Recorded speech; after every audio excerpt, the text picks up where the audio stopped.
The foreign ministers of Qatar and Kuwait say there has been some progress made to resolve the Gulf crisis. Qatar has been under an illegal land, sea and air blockade by Saudi Arabia, Bahrain, the UAE and Egypt since June 2017.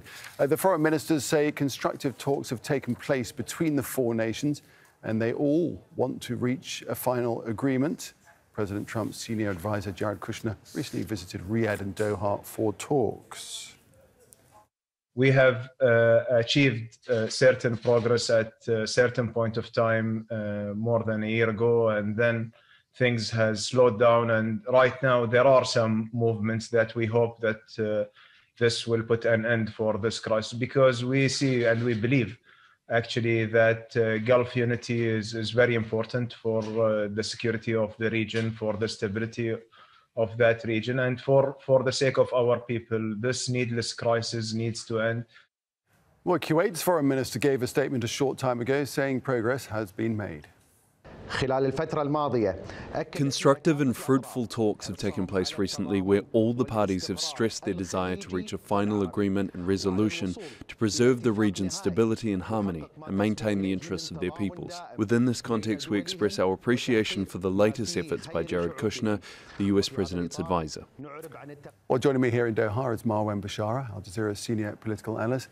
So how do we frame this, Marwan? Getting closer to resolution, but just not quite there yet? Absolutely. I think we're really getting very, very close this time around. The efforts on the part of the Kuwaitis as well as on the part of the Qataris and the Saudis are bearing fruit.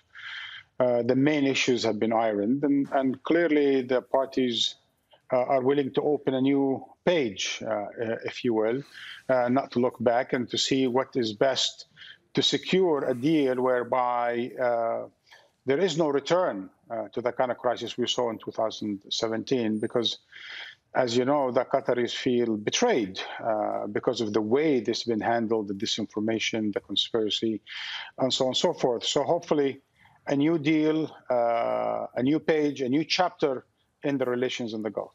Yeah, the main issues ironed out, you say. But how might the resolution look? How would the issues and the challenges and the problems have been dealt with? Well, look, what we know for the time being is that the corner negotiations taking place is between Saudi Arabia and Qatar.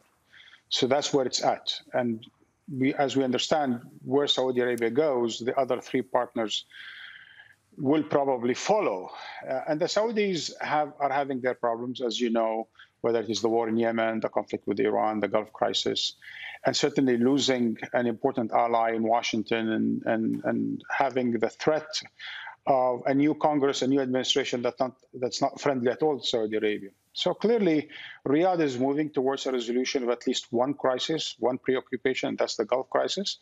I think they probably, I'm not sure, but I hope they understand that they made a mistake, that way. And so they would start paving the way, probably through some confidence-building measures like opening the airspace and so on and so forth.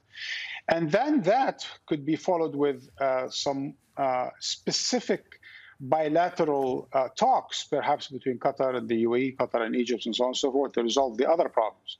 I think what we have,